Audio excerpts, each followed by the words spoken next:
Chegamos de Pelotas vindo de São Lourenço do Sul, como você viu no hashtag Flor de Sal número 20. Foi uma viagem muito tranquila, apesar de ser um trajeto em um longo canal, que precisa de muita atenção. Chegando!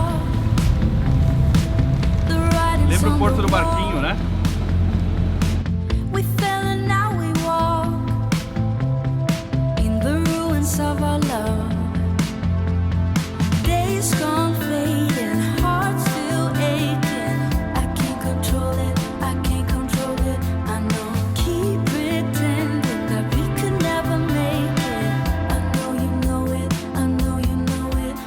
A cidade fica no Rio São Gonçalo, que liga a Lagoa dos Patos à Lagoa Mirim, que apesar de ter esse nome, tem mais de 100 milhas náuticas de extensão e abriga um dos pontos mais ao sul do Brasil, na divisa com o Uruguai.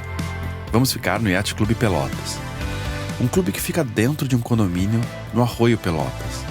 Nesse condomínio, cada casa tem um canal para acesso de barcos no fundo.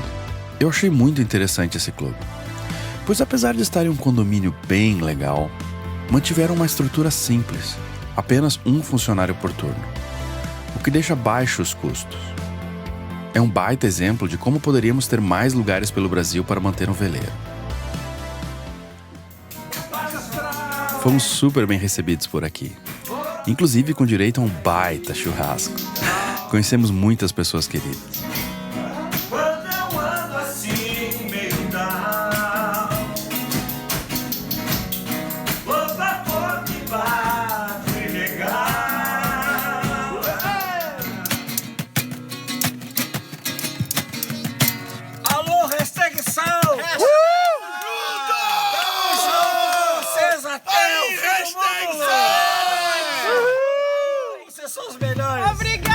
Obrigado! Vocês são o máximo! Boa noite! Boa noite! Nos dias seguintes à nossa chegada, choveu bastante. Tá chovendo sem parar, acho que fazem 4 ou 5 dias. Já tô ficando meio verde limo aqui. E tá subindo o Arroio Pelotas lá, tá com uma correnteza forte. Sei lá, não saberia dizer quantos nós, mas 5 pelo menos. E ainda bem que eu não preciso sair daqui. Não sairia com essa corrente. Não gostaria de sair, sei lá. Mas amanhã ainda chove. Mas acho que tá ok. Mas nem por isso deixamos de gravar. E vai molhar ainda mais, querida. Um raro momento está sendo registrado aqui. Que a Aline saindo para gravar. Estou saindo para gravar mais um episódio. Como a gente está dentro d'água, não tem problema ficar mais dentro d'água ainda, digamos assim. Tripé. A atmosfera hostil. Apoiadores, é pra você.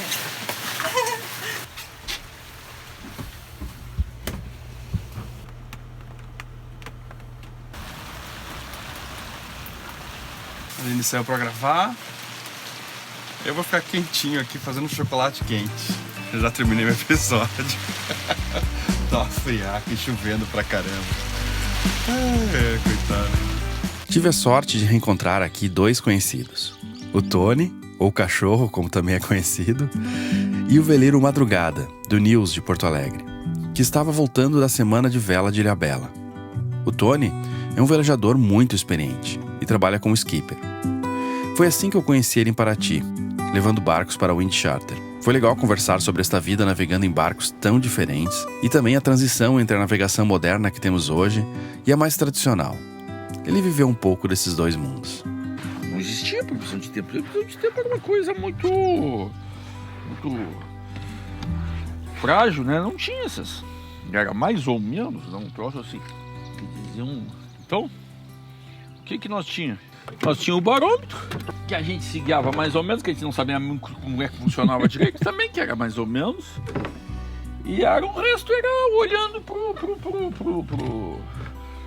para as informações que tinha a natureza. Eu olhava para cima até, e olhava a direção das nuvens, olhava os ventos, olhava a temperatura. O troço era meio instintivo, sabe? Então tinha gente mais velhas, que navegava aqui na lagoa, era o seu Eduardo da Costa, tinha uns outros marinheiros ali, coisa assim, que se criaram fazendo navegação aqui, São Lourenço, Pelotas, comercial, a vela, era o guru das previsões.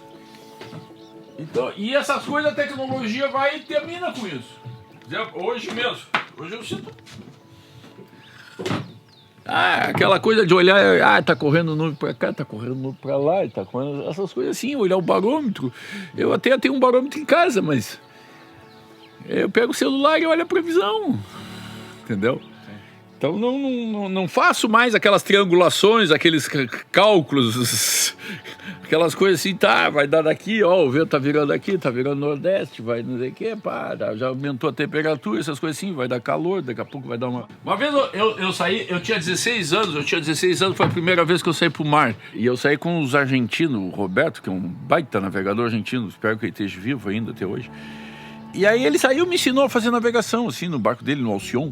O barquinho, ele vem seguido, vem a Pelotas, acho que a última vez que ele veio a Pelotas veio uns 4 anos atrás. E ele saiu me fazendo navegação com um rádio-gorne, um troço desse tamanho, assim, quadrado, assim.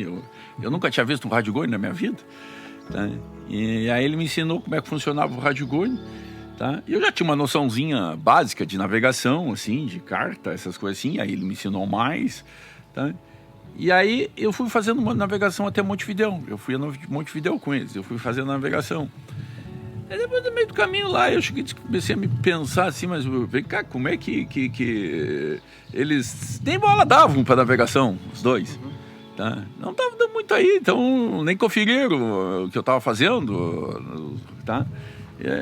Aí eu digo, tia, os caras já tinham feito tantas vezes a costa, já tinham navegado tanto, entendeu? Que eles, aquilo que eu estava dizendo, eles já sabiam de cor e salteado, entendeu? Então eles os caras já tinham feito Cabo Horn, já tinham ido não sei aonde, já tinham feito o Mediterrâneo, já tinham feito, entendeu? Os caras, tá? Então aquilo ali já era um instinto, já tava, eles já sabiam tudo de cor e salteado, não precisavam tá conferindo muito, eles davam uma olhada, eu dava os rumos, eles já sabiam de cor e salteado os rumos também, entendeu? Tá? Então tá? Então aquela coisa que acontece, fica dentro da cabeça, né? Aquela coisa assim, a gente mais ou menos... Tu dá um 360 no meio do mar aí, coisa assim, e a gente já se orienta automático, né? Você deve lembrar que no episódio 61, o meu piloto automático havia quebrado. Quanto a isso, uma boa notícia. Olá, eu vi o Fex trouxe pra gente. Consegui um atuador inteiro usado, por um baita preço. Juntando o que sobrou do antigo, agora tenho várias peças sobressalentes. Eu sei que para o que eu quero, o ideal é ter um atuador no quadrante, muito mais robusto. Mas por enquanto, é o que podemos pagar. O problema agora é como tirar a roda de leme para trocar o atuador do piloto. Ela não sai por causa do vão onde ela entra nos bancos. Falei com um amigo que trabalhou no estaleiro que fez o balanço e confirmei que precisaria soltar os cabos do leme e levantar a torre inteira. Não é possível. Tenho certeza de que a gente vai achar uma solução mais fácil.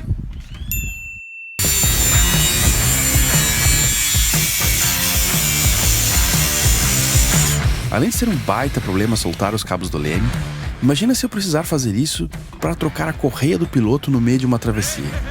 A sorte foi que aqui no lado do clube há um estaleiro de veleiros e trollers de aço do Ari Vilas Boas, a Vilas Boas Náutica. E por que cachorro? Cachorro veio. Cachorro, porque quando eu depois aí que 77 que eu abri a perna, assim, eu comecei a navegar mais, tá? Comecei a navegar muito mais, e o clube lá era muito movimentado, veleiros. E aí começou assim, uma brincadeira de meus amigos, conheci um amigo meu que tinha comprado, um pai de um amigo meu, o seu Fernando Weimar, que tinha comprado um Brasília 32, e era o barco top na época, 78, imagina, um Brasília 32 era o suprassumo da náutica. Tá? Para nós era um acontecimento. E eu estava chegando no clube, eu me lembro que eu estava chegando no clube, assim, e estavam saindo, eles são 3 irmãos. Tem até tudo, tem apelido de bicho, ovelha, até o Gugu que não. O ovelho, o lagarto e o Gugu e o seu Fernando estavam saindo, largando os cabos, assim, e eu estava chegando. E aí o Gugu chegou e disse assim, gritava, vamos navegar, vem, vamos navegar. E eu ia, como eles sabiam que eu ia todas, entendeu? Era só convidar para ir para onde, qualquer lugar, fosse eu ia, não era convidar e eu já estava embarcando, entendeu? Então eles sabiam disso. Aí começava, vem, aí começava, vem, aquela coisa como se chama de cachorro. Aí o Gugu, mais novo, né?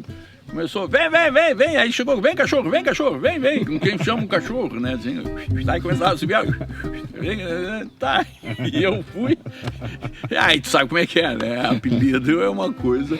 Aí vem, cachorro, o Gugu começou a comer, vem, cachorro. Meu apelido oficial é Tony. Tá, meu apelido oficial é Tony. A pessoa me conhece mais que o cachorro. Eu digo que conforme me chamo na rua, eu sei de onde é que é. Bom, se é cachorro, é velejador íntimo. Se é Tony, é velejador não tão íntimo. Né? Se é Ézio, que é o meu nome, bom, esse estudou comigo. Fui junto com a roda de leme do balanço visitar a Vilas Boas Náutica. Daqui saíram muitos veleiros que eu conheci, como o Casco do Arachane, do Dieter e da Maxi, e o Entrepolos do Gigante da Cleusa. Eles fizeram há pouco um mega trawler de 57 pés, o Patropi. E agora nos salvaram de um problemaço para instalar o piloto. Resolvemos a roda de leme, fazendo essas entradas na parte de baixo. Assim fica fácil colocar ou tirar a roda. Se eu precisar trocar a correia do piloto em uma emergência, posso colocar o barco à capa, travar o leme, trabalhar no piloto, colocar ela de volta e seguir viagem. Ainda vou finalizar melhor aqueles espaços com algo removível, mas vou fazer isso em uma segunda etapa. Cara, e como é que tu começou a velejar? Comecei a velejar. Na verdade, eu fui criado para jogar futebol. Meu pai foi goleiro do Brasil, da cidade de Pelotas. Aqui. Não é. Que acontece o seguinte, ali, se tu sair de São Gonçalo aqui, se tu sair ali, tu vai ver à direita, ali tem umas casas ali. Nós chamamos a Barra de Pelotas. E ali meu tio tinha uma casa, meu tio faleceu. E aí nós íamos fim de semana pra lá, passear, meu pai ia, a família toda, nós somos 5 filhos, e mais os agregados que eu tenho de 21 anos, então nós íamos uma turma grande pra lá. E aí meu tio tinha um light ali, uma coisa assim, e acabamos nós velejando ali. Eu até aprendi a velejar ali com o Mané Caos. O Mané Caos era um dos mais antigos velejadores da cidade de Pelotas. Eu me lembro que ele botou num barco, eu tinha 10 anos. Eu tinha 10 anos. E aí ele me botou ele tinha um Guanabara, um snipe antigo, e aí ele me disse pra mim, ele tava montando a vela, eu gurizão, né, ele arrumando o barco, assim, aí ele disse pra mim, tu quer velejar? Eu disse, eu quero velejar. Ele botou a vela grande pra ti, disse, só tu faz assim, tá? Então ele me mandou ir embora velejar. Eu nunca tinha entrado num barco. E aí ele disse, vai pra lá, tá? E aí eu fiquei a tarde inteira, vou mais pra cima ali na barra, ali, só com a vela grande, assim. E aí nós começamos a velejar ali, navegava minhas irmãs, navegava as coisas, era um monte de gente em cima do light, aí começamos a navegar aí. Mas também foi depois que eu quebrei a perna, aí o futebol ficou em segundo plano, fui atropelado, fui quebrar a perna, aí o futebol ficou em segundo plano. E aí nós começamos com o snipe. E aí aconteceu uma coisa assim, que aconteceu, entrou o snipe, o Veleiros aqui de Pelotas estava já com umas regatinhas já nesse sentido, o pessoal querendo melhorar os barcos, essas coisas assim, fazendo alguma coisa. E a crise dos combustíveis lá, 77, 78, nós tínhamos um clube muito forte aqui, que é o Cacipesca, tá? Que era de lancheiro. O clube e tinha muito esquiador na época, na faixa dos 30 anos. Os caras eram bons esquiadores. Tá? E tudo, gente. E esses caras, de repente, assim, de uma hora para outra, resolveram comprar veleiro. Bom, aí aconteceu, eu acho que em questão de 1 ou 2 anos, assim, Pelotas comprou 30 veleiros. Tá? E tudo gente que queria competir. Tá? Então compraram o D23, 3 ou 4 ou 5, Velamar 24, compraram N barcos assim, em questão de 1 ano, 2 anos, e vieram tudo para Veleiros. Tá? E começamos a competir em Porto Alegre também, ia a Porto Alegre. E na época, em 77, o Boris foi o campeão mundial de snipe. Das Boris Orteglin, em 77, 78, parece que foi, eles foram o campeão mundial o coisa lá, o Marco Aurélio Paradeiro ficou segundo, os melhores snipistas do mundo, os Mastro, famoso, tudo era daqui, de Porto Alegre, do Brasil. Então nós entramos nesse meio. Nós saímos do pessoal aí que navegava no fim de semana aí, que não tinha nem catraca nos barcos, por um meio que de uma hora para outra, assim, sabe? Né? E entramos no meio desses caras e começamos a aprender a velejar, né? Tinha uma turma boa investindo em barco lá e coisa assim. Pô, então dava umas regatas Pelotas, Rio Grande, coisa assim, com 30 e tantos barcos. Correndo, não era era de Velamar 24 ou coisa assim, mas era de Velamar 24, os caras sentados na borda, não era, entendeu? Não era passeando, era com uma guerra a coisa, entendeu? O cara corria com 20 barcos numa Pelotas Porto Alegre, hoje não se consegue colocar de 36, 5 barcos. Assim, os caras corriam de Velamar 24, Ranger 22, São Martim, Ranger 22, Lorenzetti com 25 pés. Hoje é impensável. Sem GPS, né? Sem GPS, sem nada. Hoje é impensável o cara fazer uma navegada de Velamar, correr uma regata Pelotas Porto Alegre de Velamar 24, os caras estão loucos, né? Nem pensar. Durante os dias que estivemos aqui, choveu bastante. Mas nem por isso deixamos de dar uma volta. Pelotas é conhecida pelos doces. Comer doces é algo que podemos fazer na chuva.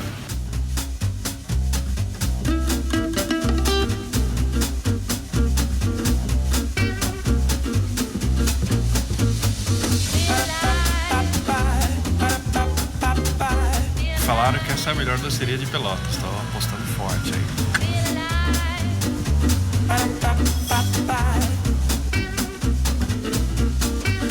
Maçaricado. Ainda bem que eu pedi uma grande. Adoro doces portugueses. Quando for Portugal, sei lá o que vai ser.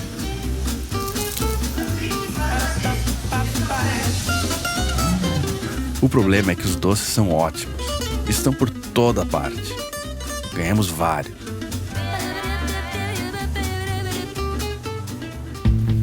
Pelotas é a cidade onde os meus pais por muito tempo planejaram que eu fizesse a faculdade. Então caminhar por aqui foi imaginar um possível caminho que a minha vida poderia ter tomado.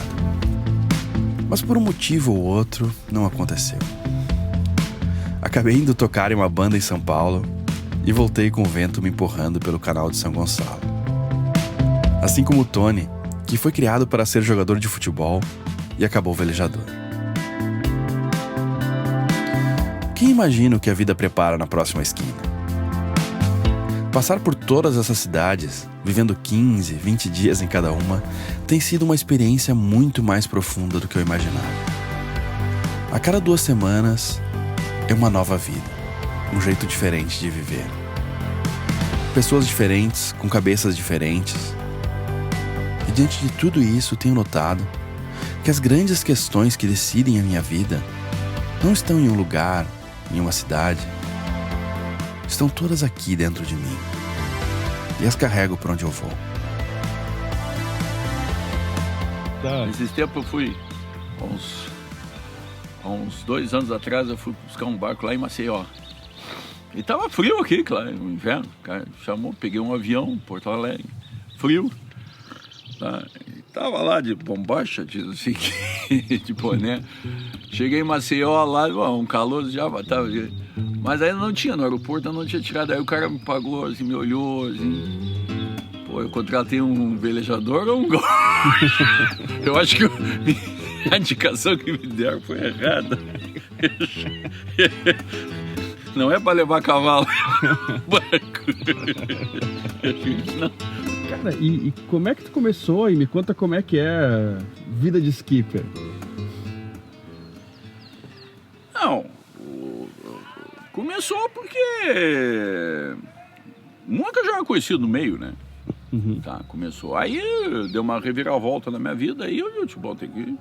Vou embora pra náutica. E até assim, ó, como a gente começamos a velejar no Brasil inteiro, tá? Nós corremos, eu acho que eu mesmo corri de 81 a 88, praticamente todos os circuitos Rio que tinha.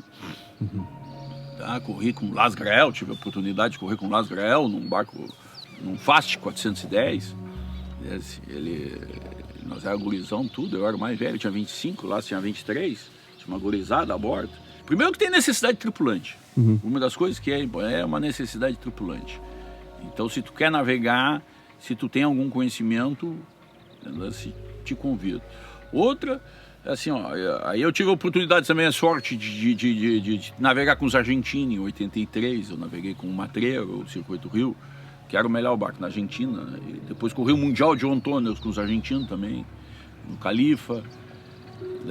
Mas tudo porque está no lugar certo também, assim, eu levei um barco para Santos, e aí conheci o Mono da Milano, que era um monstro da náutica argentina, na época, tinha levado um 45 do Shaw para Santos, e aí lá eu me entrosei com os argentinos, que já estavam, o Matreiro e o Sur estavam lá para correr o Circuito Rio, e aí acabei saindo para navegar com eles, saí com o Mono, aí eles acabaram me convidando. Eles tinham necessidade de um tripulante, entendeu? E aí depois uma coisa, um convida, outro convida, outro convida. Algum tempo atrás, alguém me perguntou sobre como ser um skipper de traslados de veleiros. Como você deve ter notado, é algo que exige uma grande experiência. Não é algo para quem está começando na vela, mas sim para quem tem anos de experiência. Eu digo assim, quando a gente, eu digo pro pessoal assim, quando a gente aprende tudo do barco, a gente desceu e vai embora. E outra coisa que o skipper tem muito bom, o pessoal diz, é muito bom ser skipper. O pessoal pergunta, pô, que maravilha, tu passa velejando. Não estou dizendo que é ruim, pode velejar, é bom. Mas aí o cara chega, sai daqui, planeja a viagem, vou levar o barco para Angola, para Paraty. Tá bem. Aí ele chega e fizemos a viagem toda, todos os intempéries, os problemas que deu pelo caminho, cheguei em Paraty. Pego as malas, vou embora. Aí eu chego no Paraty. Pô, agora vamos curtir. Não, vamos embora. Cheguei as malas, vamos embora. Terminou a função toda, tá? Tudo bem, bom velejar, tudo bem, tá. Mas o pessoal diz, que maravilha. Pô, eu fico um dia em Paraty um pouco. Pô, tem a chance de velejar em vários barcos legais, né, sim. E essa coisa assim de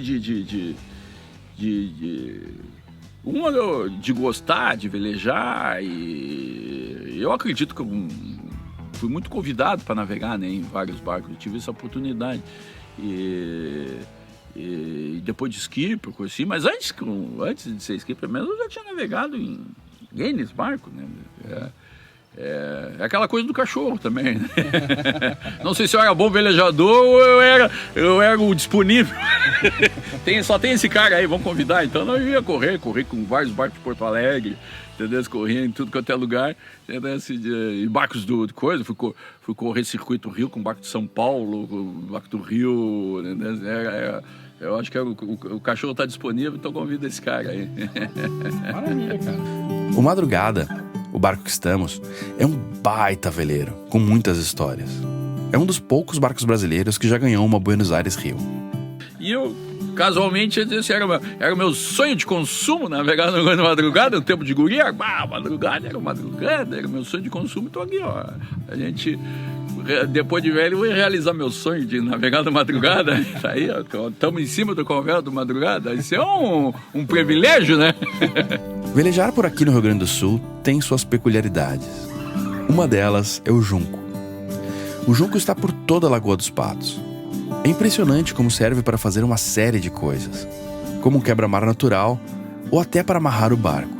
Sim, não, mas ali é assim, ó, o pessoal passa muito assim o junco no cunho aqui na beira do arroio, aqui na beira do coisa, porque tu mete o bico no meio do barco, do bico na proa do barco lá no meio do junco, né? Uhum. Então tu chega ali e passa uns juncos ali, dá uma atada, ou ata um cabo no junco. Em primeiro lugar, a lagoa é rasa. Uma coisa assim, o nosso comum aqui, é que eu digo assim, eu tava navegando lá em Cabo Frio, e tinha um cara que navegou nesse cruzeiro, tinha um casal lá que mora lá num barco, lá um 40 e pouco no Genontra, assim. E ele dizia, gaúcho, aquilo, vocês são loucos, disse ele assim. Vocês navegam lá com 1 metro embaixo da quilha, eu com 5 metros embaixo da quilha já estou ficando louco. Eu esqueci, não, nós navegamos com 1 metro embaixo da quilha, nós temos 30 centímetros embaixo da quilha, tá ótimo. 30 centímetros embaixo da quilha, tá, tem bastante água. Então essa galera, tu vai já acostumando. As coisas que costumam. E outra coisa que nós temos aqui, tu já viu aí que nós temos esse paliteiro monumental aqui, que a gente chama paliteiro. Nós chamamos de calão, que os pescadores botam para botar rede de camarão. Nós navegamos aí, corremos regata no meio dos paliteiros, a gente passa aí tem um pau a 5 metros um do outro lá, a gente passa velejando de balão, correndo regata ali, né? Pô, os Porto Alegrenses já ficam meio... Para um pouquinho... Mas é o nosso comum, né? Nosso dia a dia. Daqui a pouco tem um cabo atravessado, a gente dá lá e cansava com meu tio Chico antigamente. Ele metia o barco assim, metia a proa do barco pro calão, nos cabos, que eles botavam no cabo, metia um cabo, quando o cabo esticava assim na proa do barco, ele com um facão ia lá, cortava o cabo lá, cortava o cabo e não passava. Velejando isso, né? O calão fazia assim, os paus faziam assim, e ele cortava. Então, isso é uma coisa... quando nós começamos a subir lá pra cima, que nós começamos a navegar lá pra cima, eu comecei a navegar no rio, comecei a navegar no Figueiredo, o nosso horror é a pedra, né? Uhum. Nós não tinha pedra. Pedra. Pedra. Se encalhar. Aí pedra, se encalhar uma coisa, batendo uma pedra outra. Aí depois comecei a correr com os caras lá e disse, mas uma vez eu entrei com uma regata, um mini circuito, até foi aí que o Las Grael me convidou. Nós estávamos disputando ali 2 quartetons, nós entramos na Baía da Guanabara e o Las Grael, assim, nós estava lado a lado, eu estava no Michola, nós estávamos lado a lado e o Las, eu vi que estava a correnteza saindo e o Las foi grudou na pedra lá, né? E eu fui junto com ele, né? Nós estávamos navegando a 2 metros da pedra, na onda, assim, o barco chegou a fazer assim, na onda, de uma creta. Ali que nós estávamos, o Las ali. Quer dizer, para eles é o dia dele, cada lugar tem... Navegar por aqui é realmente bem diferente de navegar no mar. Mas há muita magia também. Você enxerga muita vida nas margens dos rios. E a cada milha, um cenário diferente. Se tu chegar e disser assim, pra mim hoje assim, tá subindo 2 barcos, vamos passear, tá? Dizer assim, vamos tirar 10 dias na Mirim, na Lagoa Mirim, e vamos tirar 10 dias na Anhanga dos Reis. Eu digo, vamos tirar 10 dias na Lagoa Mirim, não vamos tirar 10 dias em Anhanga dos Reis. Cara, mas tu é louco, que não sei o que. Bom, cada louco, o Mirklin gosta de andar no gelo. Entendeu? É uma região muito bonita, eu acho que é uma região que tem vento. É uma região que eu adoro, me criei nesses banhados aí, se tu navegar na Lagoa Mirim hoje, tu for pra Lagoa Mirim hoje, aí for andar no São Gonçalo, aí tu tá andando, navegando aqui dentro do São Gonçalo, que tem 40 e poucas milhas até a Mirim, entendeu? E depois lá dentro da Mirim, nos arroios, tu tá andando como se estivesse no Pantanal. Com animais na volta, coisa assim, o tipo de terreno, tá? E na Mirim deve ser mais que 40, né? Dá umas quantas milhas até 49 milhas, dá até a Mirim. Sim, a Mirim tem 125 milhas, ponta a ponta. E ela tem aí uma média aí de umas 15 milhas, 10, 15 milhas, de repente da onde que tu vai. E tem muitos lugares, muito arroiozinho, muitos rios para entrar, muitos lugares bacanas. Mas esse tipo de vegetação, assim, de banhado, rasteira, baixo, montanha nós não temos. Porque não tem montanha, não tem... Então eu gosto dessa coisa. Gosto dos ventos aqui. Tem vento, é uma região que tem vento. Eu digo assim, pai, vamos me desculpar, tá tudo muito bom, tudo muito bem. Agora dizer assim, vou velejar em Angra, não. Tu vai passear de barco em Angra. Velejar em Angra, até se tu tiver lá o teu caso, que tu vai morar no barco, entendeu? Vai estar lá todos os dias, deu um ventinho aqui, vamos velejar hoje, entendeu? Tá? Então, tá bem? Agora dizer assim, que eu com certeza vou pegar um fim de semana e vou velejar em Angra, não, isso aí não existe. Isso não existe. E nós temos isso aqui, né? Se tu vier pra cá, a chance de tu velejar no fim de semana é total. É 95%, 99% a chance de tu velejar no fim de semana. Hoje é um dia de calmaria aí, já tá soprando um ventinho. Hoje a previsão é calmaria, tá? Tem um ventinho aqui, entendeu? 2 pessoas podem chegar em um mesmo lugar e ver coisas muito diferentes. Você pode gostar do frio, do calor, da aventura, do conforto. O fato é que julgamos tudo pelo filtro do nosso passado, das experiências que tivemos. Cada um enxerga um mundo diferente, e isso torna o universo um lugar muito mais interessante. Para mim, escolher o melhor lugar não é importante. O importante é conhecer todos os lugares que eu conseguir. E aí, quem sabe, com alguma propriedade, eu possa sentar na proa do meu barco, olhar para o horizonte e dizer: mundo, eu te conheço.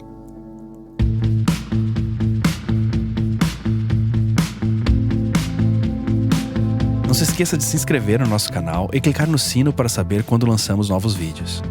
E muito obrigado a todos que contribuem para continuarmos o canal lá no Apoia-se. O Hashtag Sal só se mantém com a ajuda de vocês. Nos siga também no Instagram, #Sal_oficial.